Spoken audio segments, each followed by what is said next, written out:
Salut Patrick. Bonjour Philippe. Bah, écoute, merci beaucoup de revenir nous voir. Finalement, on tourne beaucoup d'émissions en présentiel à Paris.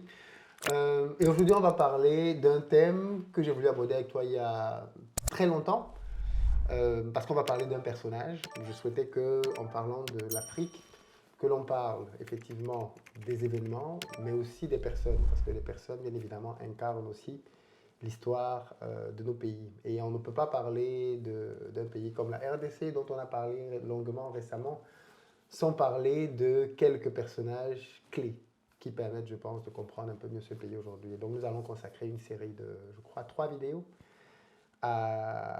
au père fondateur, si je peux l'appeler comme ça, Mobutu Sese Seko, afin de comprendre d'où il vient. Moi, j'ai pensé à 3 articulations. Déjà, d'où il vient, sa montée, sa gestion du pouvoir et sa chute. Bon, ça nous donnera 3 parties importantes de sa vie, si ça te convient, bien sûr. Est-ce que tu veux déjà te présenter pour les gens qui ne te connaissent pas encore? Je m'appelle Patrick Mbeko, je suis d'origine congolaise et je suis écrivain, auteur de plusieurs ouvrages sur les conflits en Afrique, pour résumer. Très bien. Petite parenthèse, les dernières interviews qu'on a faites ensemble ont suscité beaucoup de réactions dans les commentaires. On en a 2 notamment. Une sur le capitaine Traoré, dans laquelle tu exprimais pourtant simplement le fait que tu n'étais pas forcément d'avis qu'il se positionne déjà comme quelqu'un qui va se représenter lors de la future élection. Et rien que ça suffit pour que beaucoup de gens estiment que tu es vendu, que tu parles de ce que tu ne connais pas, que tu n'aimes pas le Burkina. Comment tu réagis face à ce genre de commentaires? Euh, Moi, je suis quelqu'un de très froid dans l'analyse des situations, donc ça ne m'a aucunement dérangé. D'abord, les gens ont le droit de donner leur avis sur ce que nous disons à propos du continent, des chefs d'État ou des pays. C'est tout à fait normal. Maintenant, moi, j'ai fait une analyse de la situation. Et d'ailleurs, ceux qui ont bien suivi mon intervention, je n'ai jamais dit que je suis contre le capitaine. Au contraire, j'apprécie l'homme.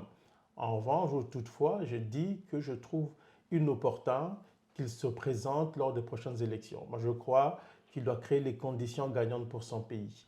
Je ne suis pas pour les hommes providentiels. Je ne crois pas aux hommes providentiels ou des gourous. Ça ne m'intéresse pas beaucoup. Je sais qu'en Afrique subsaharienne francophone, on aime bien ça et c'est d'ailleurs la raison pour laquelle, à chaque fois que nous avons des leaders ou des grands leaders qui disparaissent, il n'y a plus rien après. C'est justement parce que nous avons l'habitude de nous appuyer sur des gens, des hommes providentiels, au lieu en fait de regarder les idéaux que ces gens-là incarnent d'une certaine manière. Et donc c'est ce que je dis du capitaine Traoré, parce qu'il avait dit lui-même qu'il n'était pas venu pour rester au pouvoir. Il ne faut pas oublier que moi je me suis appuyé sur ses propres propos, que ce soit lui ou le colonel Assimi Goïta, des gens que moi je soutiens compte tenu de la posture qui est la leur dans la gestion des affaires surtout, hein, sur-régionales, continentales, mais aussi internationales. Ils ont un positionnement que je partage. Mais je crois qu'il est dangereux, pour les militaires surtout dans cette position-là, dans cette posture-là, de se représenter parce que ça donne l'impression qu'ils commencent petit à petit à succomber au goût du pouvoir. Maintenant, comme je l'ai dit aussi dans l'émission, je ne demande qu'à me tromper parce que le plus important est que le Burkina, que tous ces pays, que tous nos pays fonctionnent correctement. Mais je ne crois pas aux hommes providentiels. Et encore une fois, si j'étais le conseiller du capitaine Traoré, je lui dirais, écoutez, mon capitaine, ne vous présentez pas aux élections, créez les conditions gagnantes pour votre pays. C'est tout ce que je veux lui dire. Le rôle d'un vrai conseiller, c'est d'analyser à froid. Et le rôle d'un bon analyste aussi, de ne pas mêler les sentiments. Il ne faut jamais mêler les sentiments dans l'analyse des situations. Mais dans nos pays, nous savons que souvent les gens sont très sentimentaux et quand vous dites des choses, on s'attarde sur des petits détails au lieu d'analyser en fait globalement ce qui est présenté ou ce qui est dit. Et ça, c'est un problème quand même dans nos pays, mais je respecte ça, je respecte le point de vue des uns des autres. Mais encore une fois, je maintiens ma position. Le capitaine Traoré n'a pas à se présenter aux prochaines élections. Qu'il prenne 5 ou 10 ans pour poser des bases qui vont permettre aux autres de continuer, c'est une bonne chose. Mais qu'il se présente alors qu'il avait promis de ne pas le faire, je trouve ça problématique. Très bien.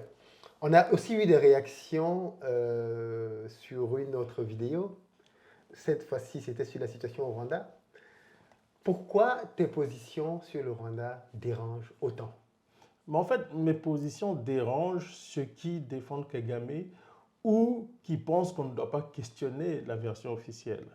Moi, j'ai écrit un livre, c'est pas un seul livre, j'ai écrit plusieurs bouquins sur le Rwanda. Le tout dernier, c'est quand même 900 pages et je rappelle que c'est plus de 1000 sources. Juste pour que les gens comprennent, parce que souvent, les gens sur les réseaux sociaux, parfois, il y a des gens qui n'ont jamais lu 2 pages sur le Rwanda et qui commentent, qui vont donner leur avis. Je respecte ça, mais moi, j'ai fait quand même un travail de recherche sur plusieurs mois, sur plusieurs années. Ça fait plusieurs années que je travaille sur le Rwanda, ça fait plus de 10 ans, pour ceux qui ne le savent pas. Et donc, quand j'écris un tel bouquin, il faut d'abord le lire avant de le juger. Et je rappelle aussi que ce bouquin, je l'ai dédié à 2 rescapés du génocide qui sont les Tutsis. Je rappelle ça parce que les gens disent oui, mais il est contre le président Kagame ou contre les Tutsis. Non, il faut d'abord lire le livre. Après avoir lu le livre, on peut dire oui, ben, monsieur Mbeko, ça vous avez dit ça à tel niveau ou telle chose que vous avez dit n'est pas fondée. Voilà le contre-argument. L'autre chose que je dis, et je l'ai dit ici lorsque nous avons fait l'émission la dernière fois, moi je suis ouvert au débat. Et moi, je vous suggérais d'organiser un débat entre, je préfère avoir 2 ou 3 pro-Kagame. Je dis même pro-Kagame, pro-version officielle et moi seul. Je ne le dis pas par prétention, mais qu'il y a un débat ouvert pour que les gens apprécient. Mais je dis aussi à l'attention de vos web spectateurs que la plupart des gens qui défendent Kagame n'aiment pas débattre avec moi. Je le dis très ouvertement, oui, les gens peuvent trouver sur Internet le débat que j'ai fait sur le génocide, sur la nouvelle chaîne africaine, chez Richard Togbé. Les gens vont trancher. Et je vous rappelle que l'un des gourous du Front patriotique rwandais de Kagame en France ici a refusé de débattre avec moi et ils ont passé le message pour que personne ne puisse débattre avec moi. Donc ça vous donne une idée. Moi je suis confiant, je ne dis pas que je détiens la vérité absolue, non. Et d'ailleurs dans mon livre, dans l'introduction de mon livre, dans tous mes bouquins, je dis toujours que je ne peux pas avoir la prétention d'avoir tout compris. Parce que l'histoire évolue avec le temps. Mais je crois m'être rapproché quand même suffisamment de la réalité, de la vérité des faits que j'ai quand même présenté dans mon bouquin, qui fait quand même 900 pages. Et je dis bien dit, c'est plus de 1000 sources. Plus de 1000 sources, rwandaises, non rwandaises.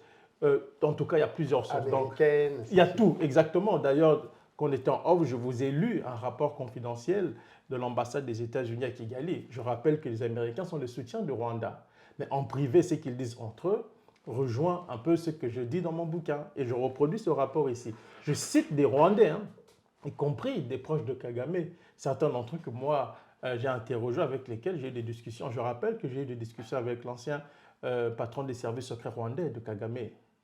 Donc, celui qui était son patron, son maître espion qui a été assassiné par Kagame en Afrique du Sud.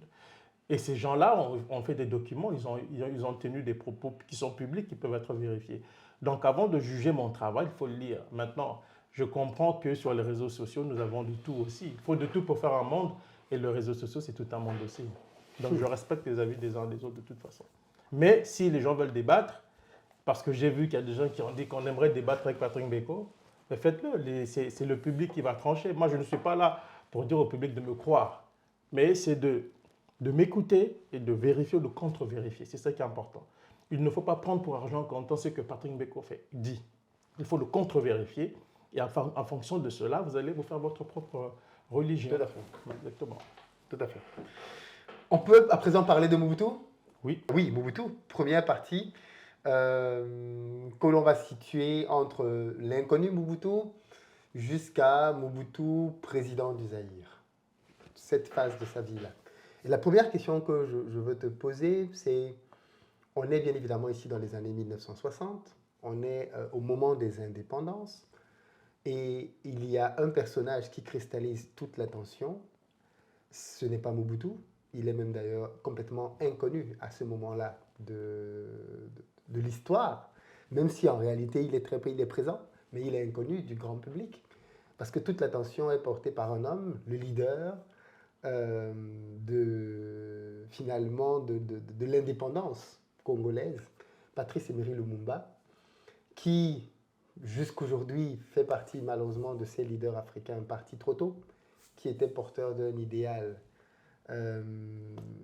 qui nous inspire jusqu'aujourd'hui et qu'il n'a pas pu mettre en œuvre une fois qu'il est arrivé au pouvoir. Qu'est-ce qui fait qu'un dactylographe, un secrétaire comme Mobutu va se retrouver à devenir un personnage central au moment des indépendances de l'histoire du Congo? Je pense que c'est Mobutu, Mobutu, on peut dire que c'est un bon... Il y avait de l'opportunisme là-dedans, mais c'est aussi quelqu'un qui avait quand même une grande culture, il avait un charisme. C'était aussi le secrétaire de Lumumba, hein, parce que Mobutu est devenu ce qu'il est devenu grâce à Lumumba en partie. C'est En grande Lumumba, partie, oui, c'est Lumumba qui le positionne, il devient déjà en Belgique. secrétaire Ouais. et tout ça, secrétaire Mais et est-ce tout. que, parce que justement, pour le coup, j'ai fait mes recherches Mhm. pour pour cette interview, Mobutu, il va déjà à son premier contact avec la Belgique, il y va pour un stage de journalisme. Exactement, ouais. Et c'est à cette occasion-là, d'ailleurs, en Belgique, qu'il va rencontrer euh, Patrice Emery Lumumba, qui va voir en lui un jeune Congolais Brillant, brillant. ouais, On a même des archives où on voit exactement. le journaliste Mobutu expliquer comment est-ce que quand il fait un article au Congo pour parler des conditions de travail difficiles des Congolais, les Congolais l'apprécient, et comment quand il dit le contraire, les Congolais le critiquent. Un peu comme moi tantôt Tout avec à mes fait, compatriotes tout du à fait, continent. tout à fait. C'est le même constat qu'il fait, c'est que quand il dit ce qui est plaisant, il est apprécié, et puis après on estime qu'il est un vendu, ainsi de suite. Comme quoi, c'est un phénomène qui est vieux. Mais au final, comment expliquer quand même que quand tu t'appelles Lumumba, tu te retrouves à avoir comme collaborateur si proche, parce que ton secrétaire c'est quand même quelqu'un d'assez proche, quelqu'un que tu ne connais pas, quelqu'un de qui tu n'as aucune traçabilité et à qui tu confies des responsabilités aussi importantes. Le contexte, je pense, a beaucoup milité dans ce sens, a joué un rôle là-dedans, parce que ce n'est pas le même contexte qu'aujourd'hui. C'était des gens qui étaient des... Nous étions à l'époque hein, décolonisés, et on voulait se sortir, se soustraire de cette situation. Et toutes les personnes qui pouvaient ou qui semblaient en tout cas avoir de quoi pour jouer un rôle essentiel pouvaient être appelées. Quand vous regardez l'histoire du continent de manière générale, c'est ce qui s'est passé. Vous regardez l'histoire de Kadhafi, de la plupart des leaders, c'est ce qu'ils ont fait. Ils se sont entourés des gens qu'ils jugeaient en tout cas compétents en fonction des réalités du moment. Et je crois que c'est ce que Lumumba a vu aussi, sachant qu'il avait déjà lu les papiers de Mobutu, qui de temps en temps critiquait aussi le système colonial qui est en place. Donc tout ça a milité en faveur de son rapprochement, en tout cas de l'appel qui a été fait pour qu'il se retrouve autour de Lumumba. Lumumba ne voyait pas les gens en fonction des ethnies, de quoi que ce soit. C'était un leader visionnaire qui avait un esprit euh, très ouvert, et il a fait appel à Mobutu à ce moment-là parce qu'il estimait que Mobutu était la personne qu'il faut peut-être, le cas devait figurer dans son équipe pour faire avancer la cause qui était la sienne à l'époque. Alors au moment Donc le contexte en gros a beaucoup milité, a joué un D'accord. rôle. Mais qu'est-ce qui explique donc que quand ok, on est en juin 1960, l'indépendance congolaise, je crois que c'est le 30 juin, Le 30 juin. est proclamée, et le premier gouvernement qui va être fait, comment expliquer donc que ce secrétaire est nommé à ce moment-là secrétaire d'État? Oui, mais ça c'est juste le contexte, mais il ne faut pas oublier qu'il est aussi militaire, hein. Il est bombardé aussi, même s'il n'a pas fait de grande formation Enfin, militaire. militaire, voilà. Oui, mais C'est... il, a pas, il était dans il y avait la force publique, hein, qui était la force coloniale de l'époque. Oui. Donc Mobutu avait été bombardé aussi à ce moment-là. Et donc tout ça, moi je pense que c'est beaucoup plus le contexte qui a milité.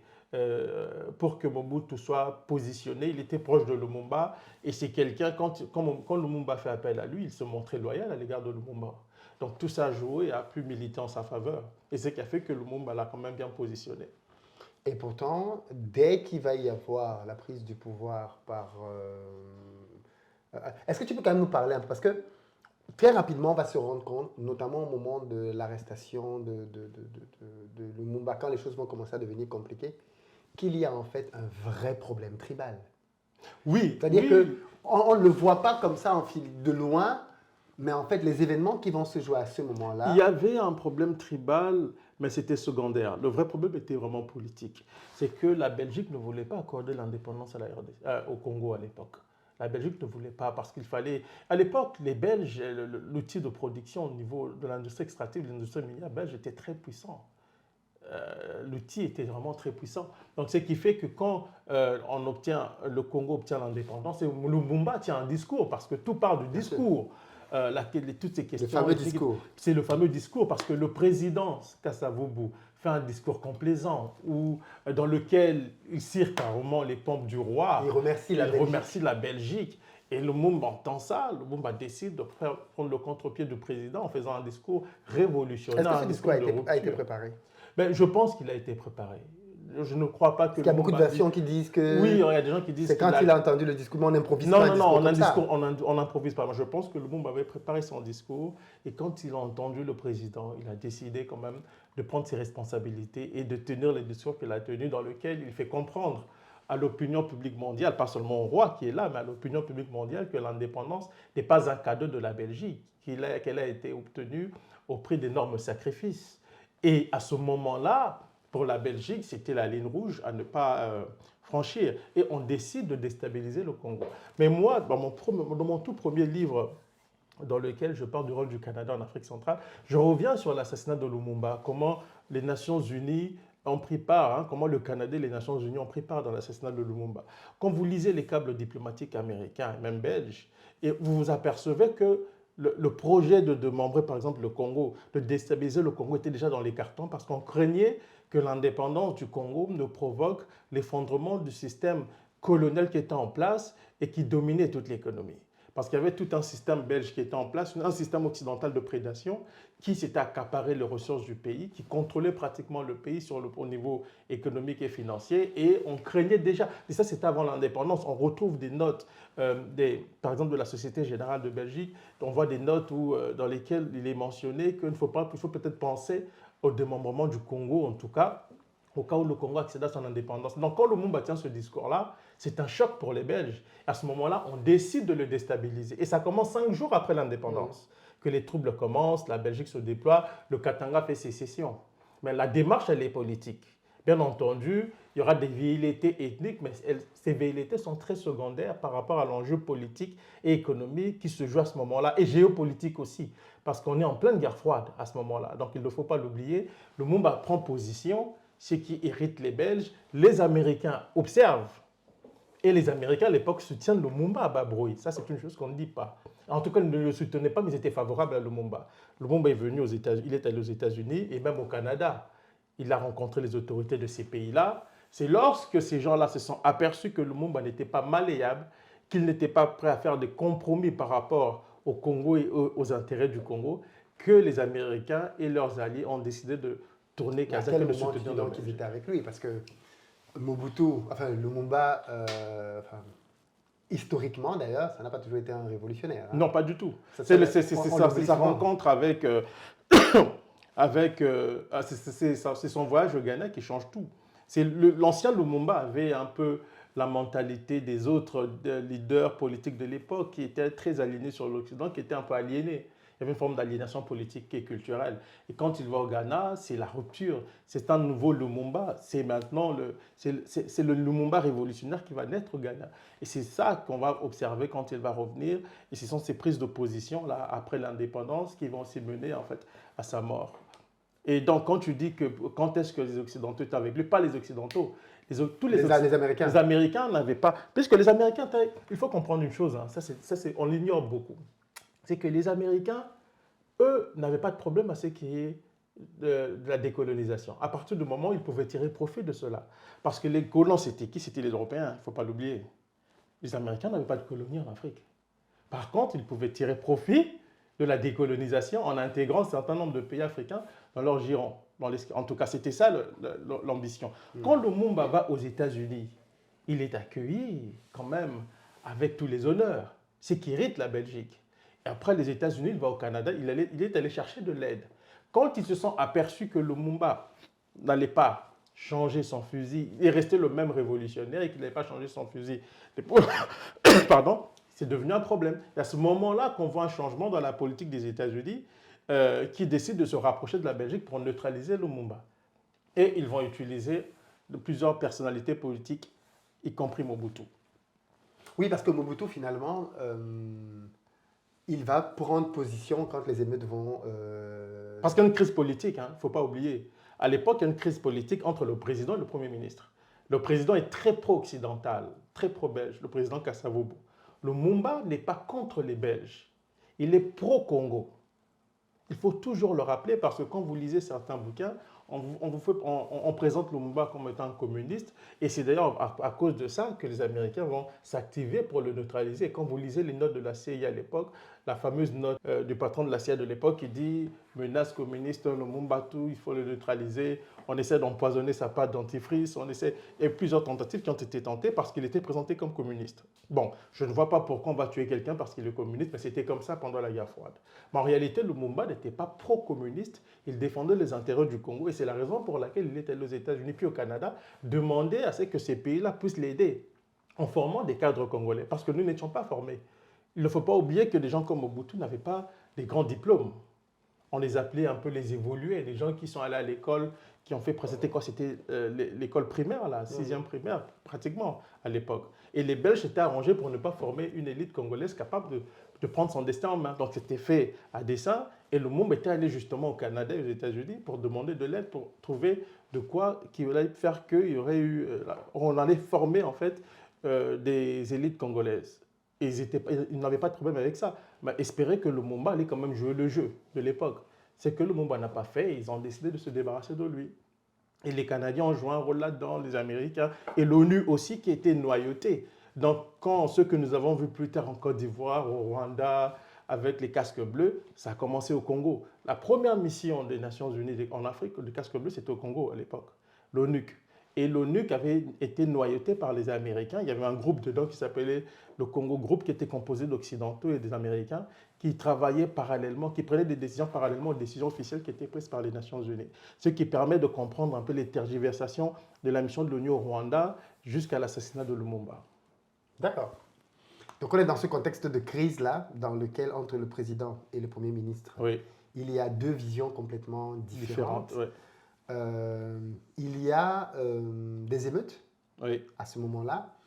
Et notre ami Mobutu fait donc son apparition, puisqu'à ce moment-là, il neutralise. Oui. il est à la tête de l'armée congolaise. Exactement. C'est ce que je vous ai dit tantôt parce qu'il a été promu aussi c'est ça, du coup, au sein de l'armée. Il se retrouve aussi premier, c'est l'armée congolaise. Et là, il entoure la résidence de Lumumba. de Lumumba. La résidence de Lumumba est encerclée par les troupes de l'armée nationale congolaise qui, en fait, qui est l'ancienne force publique, en fait, c'était l'armée Mais coloniale. pourquoi Mobutu trahit son patron? Parce que Mais parce jusque là, tout ce qu'il est, c'est grâce à... Oui, mais en fait, il faut dire qu'à ce moment-là, il y a une crise politique entre le président et le Premier ministre. Oui. Au tout début, Mobutu Mais on sait que le boss, c'est le Premier ministre. Oui, mais parce qu'il y a des votes au Parlement. Et il y a un vote pour renverser Lumumba, il y a un autre vote qui consacre Lumumba. Donc c'est la cacophonie totale et c'est à ce moment que Mobutu intervient, neutralise les deux camps. C'est ce qu'il fait dans un premier temps. Et à ce moment-là, les Américains décident de Il n'est pas encore... Qui lui demande de faire ça?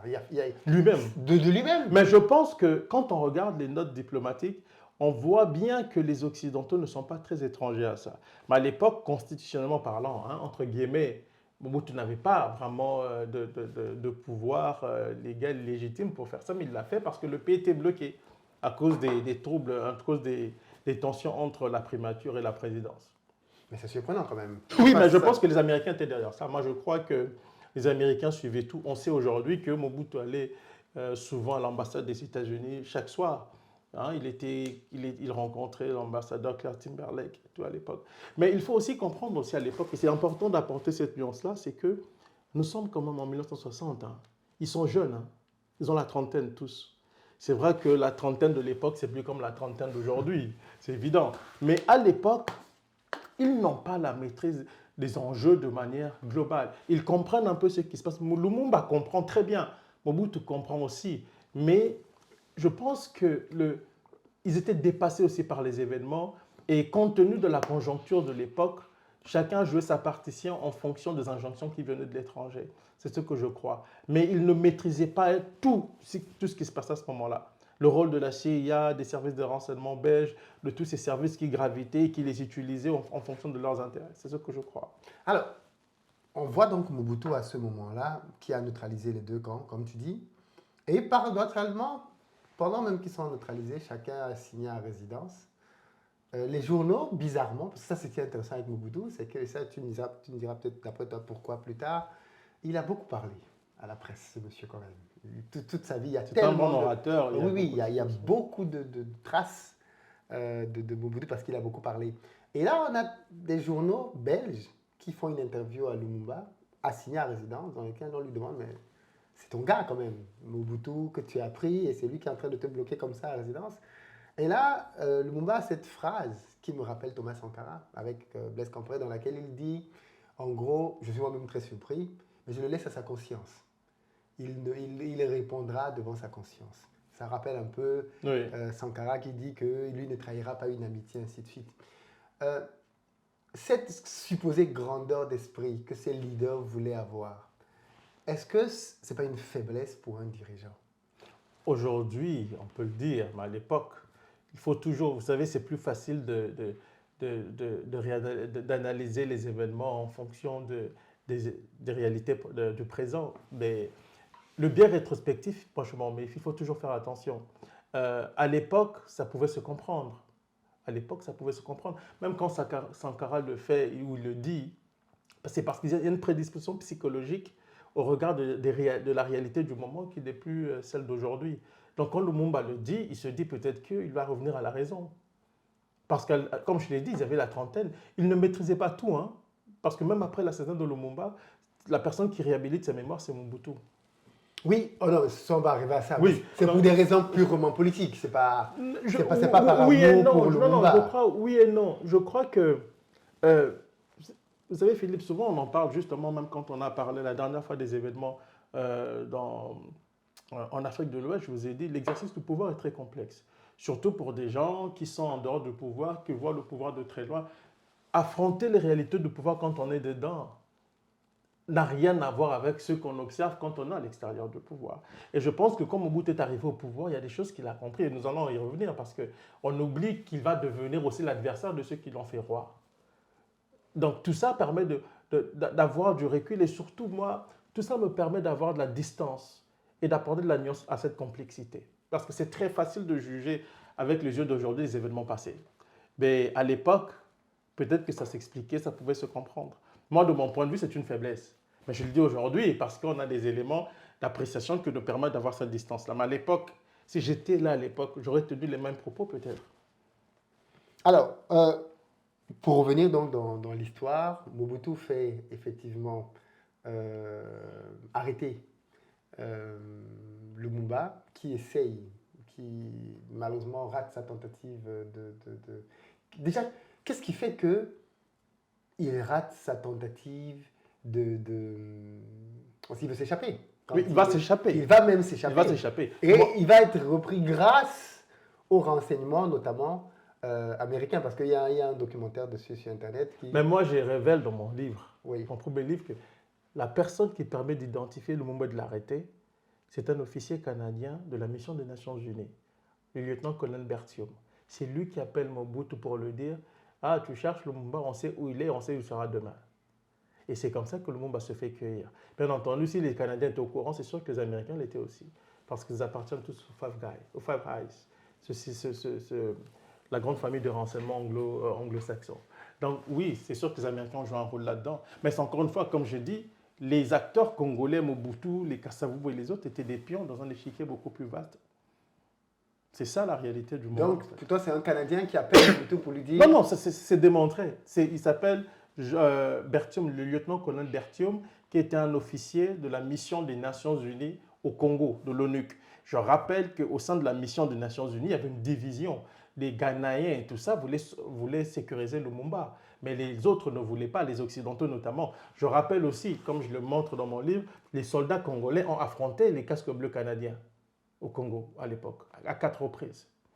Et Lumumba a d'ailleurs cette phrase, il dit, est-ce qu'un casque peint en bleu peut immuniser les gens contre le racisme, le paternalisme qu'ils ont à l'égard des peuples du tiers-monde. Il tient des propos de ce genre-là pour critiquer la mission des Nations Unies. C'est Lumumba qui a fait appel à la mission des Nations Unies, justement, pour aider le Congo à sortir de sa calamiteuse situation provoquée par la Belgique. C'est Lumumba qui appelle l'ONU. Mais à l'époque, Lumumba ne pouvait pas savoir que cette ONU-là était noyautée par les mêmes puissances qui faisaient la guerre à la RDC. Et donc, c'est pour dire aussi que ces enjeux-là n'étaient pas faciles à cerner à l'époque. Mais une chose est certaine, c'est que Lumumba comprend très bien que le pays court un grand danger parce qu'à l'époque, Lumumba dit l'avenir le Congo risque d'être blackanisé. Au lieu de dire, bon, son français était un peu décousu, il dit blackanisé, les gens se moquent de lui, mais il parlait de la balkanisation à l'époque. Donc bon, Lumumba avait compris à plus de 60 ans, c'est que un grand nombre de responsables politiques congolais peinent à comprendre aujourd'hui. Et donc, c'est quelque chose Justement, d'extraordinaire. et Lumumba, justement, il s'est beaucoup battu pour que le Congo ne soit pas balkanisé au moment de l'indépendance. Exactement, parce que lui, il avait compris. Moi, franchement, je me suis toujours demandé comment il avait fait. Avec les connaissances qu'ils avaient, ce n'étaient pas des grands diplômés, mais sa profondeur, la profondeur de sa réflexion m'a toujours sidéré. Je me suis toujours dit, comment cet homme avait compris en 60. À l'époque, il n'y avait pas les réseaux sociaux, hein, il n'y avait pas les moyens de communication que nous avons. Ces gens-là n'ont pas été éduqués, instruits comme nous aujourd'hui. Mais ils comprenaient déjà à l'époque qu'il y avait un problème. Et même au bout aussi, on le voit dans son cheminement qu'il comprend qu'il y a un problème. Mais à l'époque de la crise congolaise, tous ces gens sont dans un échiquier qu'ils ne maîtrisent pas. Et donc Mobutu, Kasavubu, tout le monde joue sa partition en fonction des injonctions qui leur sont données par leurs maîtres, entre guillemets, occidentaux. Que reproche Mobutu à Lumumba? Euh, Parce que quand il va parler de lui après, c'est dans des propos très peu élogieux. oui, mais parce que Lumumba à l'époque est perçu Après, comme... il dit que Lumumba faisait de l'ingérence, il venait dans un camp, il nous mettait à tel poste. Oui, mais ben, ça c'était après, Voilà. mais le fait est que tous ces gens, non, c'est sûr qu'ils n'avaient pas la même vision des choses. Quand on voit la position de Mobutu, doit-on dire qu'il était plus capitaliste que socialiste, entre guillemets, ou communiste, comme on le disait pour certains? Je ne saurais le dire, mais ce qui est sûr, je n'étais pas dans la tête de Mobutu à l'époque. Mais moi, l'explication la plus simple, la plus compréhensible pour moi est que à l'époque, ils étaient dans un grand jeu auquel ils n'avaient aucune emprise, sur lequel ils n'avaient aucune emprise. Ils ont été instrumentalisés et chacun jouait sa partition en fonction des injonctions qui venaient de part et d'autre des pays occidentaux et aussi en fonction du pouvoir. Parce qu'au final, il y avait le pouvoir qui était là aussi. C'est-à-dire, si Lumumba tombe, peut-être Mobutu pouvait récupérer le pouvoir, mais il avait déjà un grand pouvoir, il avait une grande influence à l'époque au sein de l'armée, mais il était aussi devenu l'homme de l'Occident à l'époque. Quand vous regardez la plupart des câbles diplomatiques, vous voyez que le Mobutu était vraiment l'homme des Américains. À quel moment Mobutu devient l'homme des Américains? Non, avant, bien avant. Moi, je pense que quand on voit que Mobutu a été repéré à l'époque où il était journaliste. Oui. Il a été repéré par les services secrets belges et américains. Et au moment de la crise, ils l'ont activé, entre guillemets. C'est ce que je dis dans mon livre. C'est-à-dire, Mobutu est activé, je crois que c'était en septembre 1960, il neutralise le gouvernement. On sait qu'il recevait, je crois, 250 000 $ de l'ambassade des États-Unis.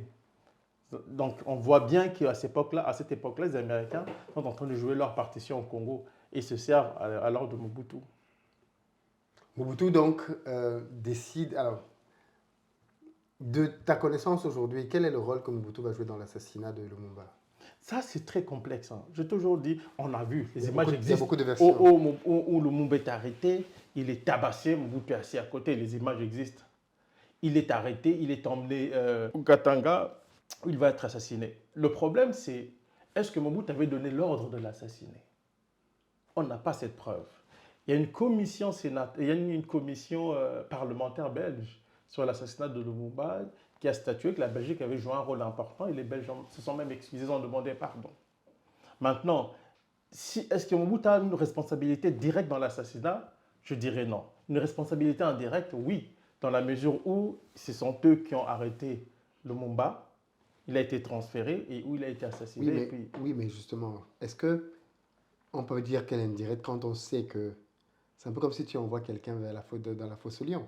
Il savait, Non, mais c'est en l'envoyant chez son pire ennemi, oui, mais qui n'allait pas revenir de là vivant. Vous savez, c'est parfois, peut-être, mais c'est parfois très complexe. Je vous donne un exemple. Vous me permettez cette digression. Lorsque les Américains poursuivent Kadhafi pour l'assassiner, nous voyons sur les écrans, dans nos écrans de télé, des gens qui lynchent Kadhafi, qui crient Allah Akbar. Mais moi, on m'a dit que parmi ces gens, il y avait des membres des forces spéciales d'un pays occidental qui s'étaient déguisés.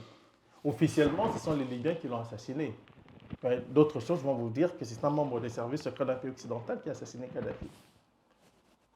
Les Libyens vont vous dire que c'est peut-être nos rebelles qui l'ont tué. Mais ceux qui ont commandité ou qui ont joué un rôle beaucoup plus insidieux vous diront autre chose. Donc, dans le cas de Mobutu, la raison pour laquelle je parle d'une responsabilité indirecte, c'est parce que l'arrestation, oui, c'était lui. Lumumba a été martyrisé devant Mobutu. Les images existent. Il a été envoyé chez son pire ennemi et il a été assassiné par la suite. Maintenant, est-ce que Mobutu, en envoyant Lumumba là-bas, était-il conscient qu'il allait être assassiné? On ne le sait pas. Tout laisse penser que oui. Non, tout laisse penser que oui, mais... Là, il a une volonté de ne pas se mouiller quand même, M. Mbeko. Non, ce n'est pas ça. C'est que... Non, je veux vous dire pourquoi je le dis. C'est que j'ai travaillé quand même Libye, les Grands Lacs, sur un certain nombre de dossiers qui fait qu'aujourd'hui, j'ai une distance par rapport aux faits. Parce qu'il y a des événements qui peuvent paraître vraiment très clairs pour vous et vous vous apercevez plus tard que ce n'était pas ce que vous croyez. Bon, c'est la raison pour laquelle je parle de responsabilité indirecte. Cela ne veut pas dire qu'il n'y a pas de responsabilité. Une responsabilité indirecte reste une responsabilité. Parce que Lumumba a été arrêté, il a été arrêté par les hommes de Mobutu. Déjà, oui, c'est important. Il a été lynché, on a vu les images. Lumumba, Polo et puis Okito, ils ont été lynchés. Ils ont été envoyés chez leur père ennemi où il a été assassiné. Maintenant, moi ici, quand je parle de responsabilité indirecte, c'est l'ordre de tuer. Est-ce qu'il y avait un ordre de la part de Mobutu de l'assassiner? Ça, on ne l'a pas. Ça, c'était. Mais quand on regarde, quand on voit la suite du personnage et sa propension à faire assassiner, éliminer toute forme d'opposition, on peut dire que c'est cohérent. Pas nécessairement. Mobutu, à chaque fois qu'il a pu, il a fait éliminer les gens qui semblaient ne pas être d'accord avec lui. Qui dans l'histoire? Oh, il y en a plein. Il y a eu des gens qui ont été pendus. Ça, on a eu justement les quatre politiciens. Là, il a fait sur la place publique. Parce qu'ils étaient soupçonnés soi-disant de subversion oui. Et tout ça. Ça, c'est vrai. Ça, ce sont des choses qui sont documentées. Et Mobutu l'a assumé. Oui, c'était assumé avec le papa de l'actuel président du Congo, Étienne Tshisekedi. Qu'est-ce qui était assumé? Ils avaient assumé tout ça. Étienne Tshisekedi était la deuxième personnalité du pays à l'époque. Le papa de l'actuel président. On va parler de Tshisekedi plus tard parce que parce que il est devenu un très grand opposant. Parce que je rappelle ça, il est devenu opposant, il n'a jamais été assassiné lui. Et c'est ce que je voulais que tu nous expliques. Oui, je vais vous expliquer. Mais justement, ça contredit ce que vous venez de dire quand vous dites qu'il a assassiné toutes les personnes qui le contredisaient. Tshisekedi est la preuve. Mais Tshisekedi, et ça c'est ça, j'ai une question sur Tshisekedi justement. Oui. Tshisekedi va devenir l'opposant que l'on sait aujourd'hui à un moment où Mobutu est très affaibli.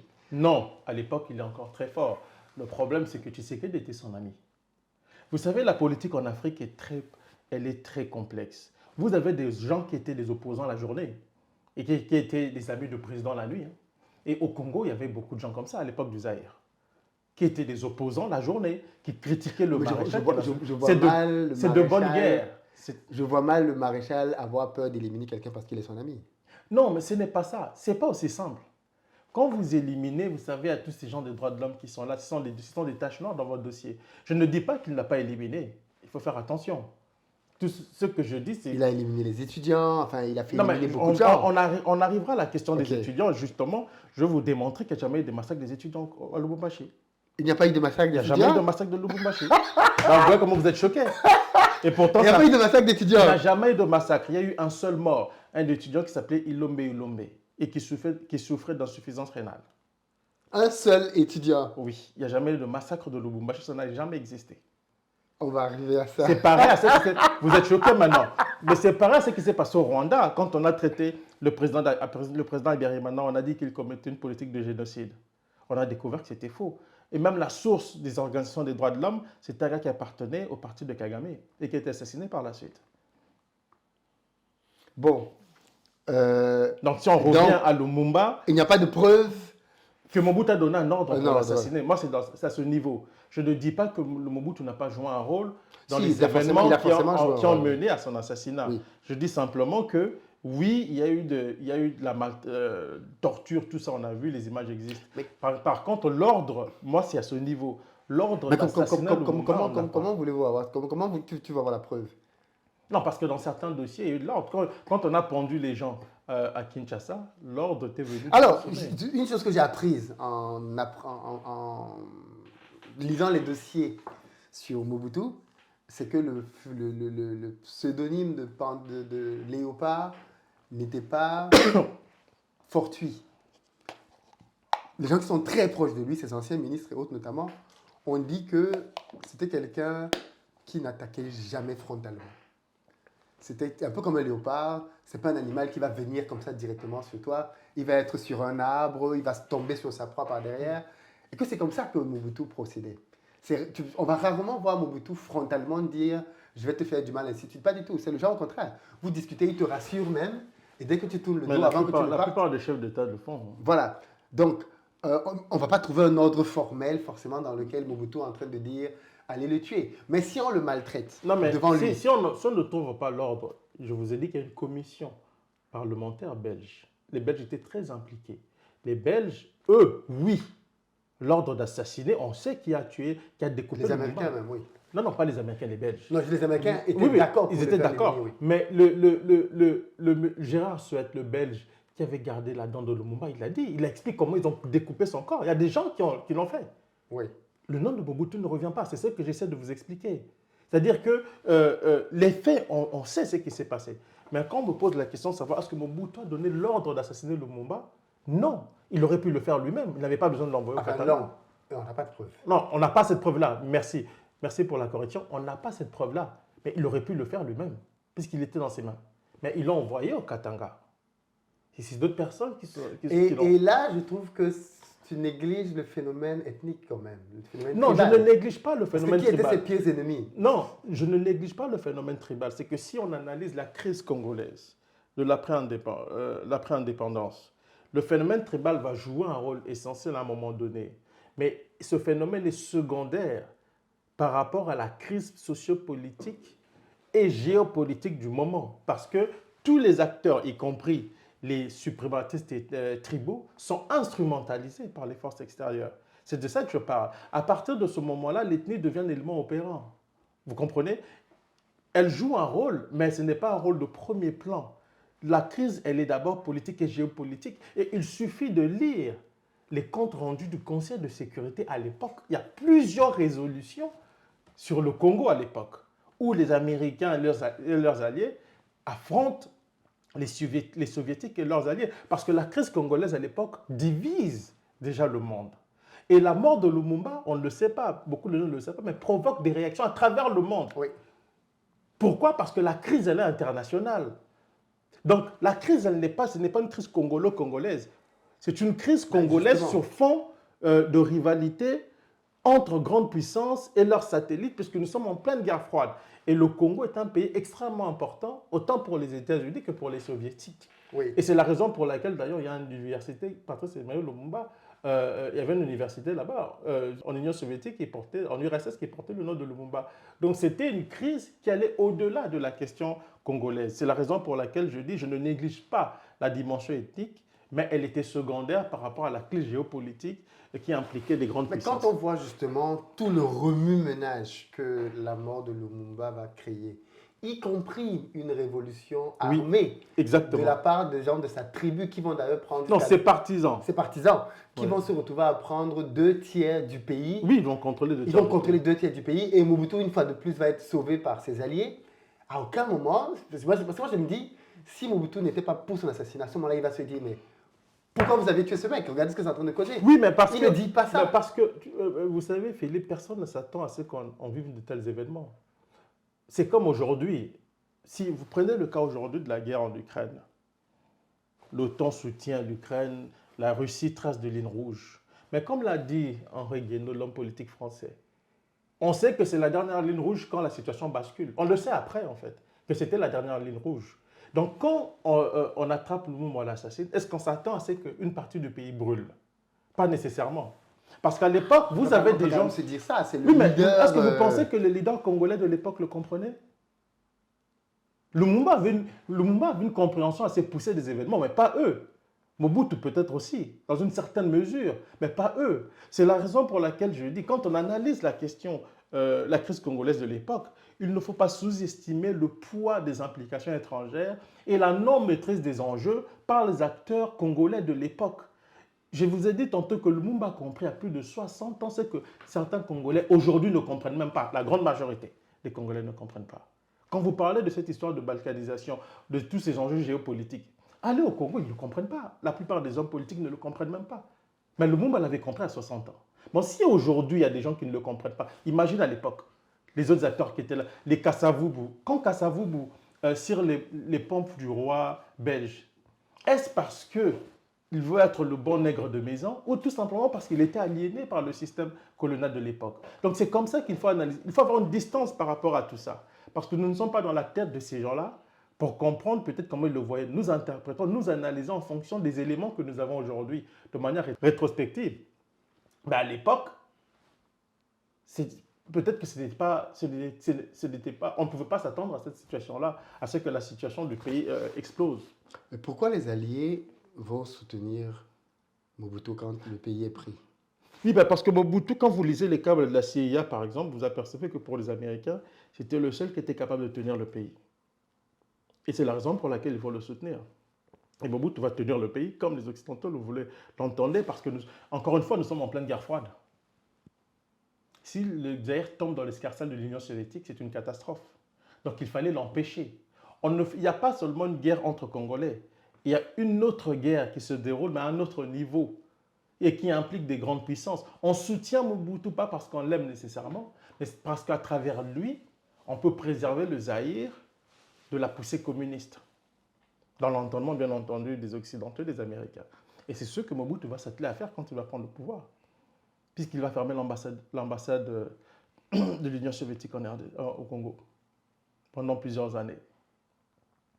Et quand la guerre froide finit, ils s'en débarrassent.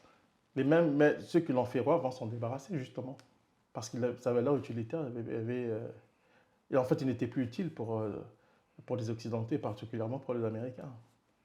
Alors, on va clôturer cette première partie. Donc, pour toi, on est d'accord sur à peu près tous les événements, sur l'instruction donnant le OK pour faire assassiner Lumumba. Tu dis, il n'y a pas de preuve. Il n'y a pas de preuve que Mobutu avait donné une instruction.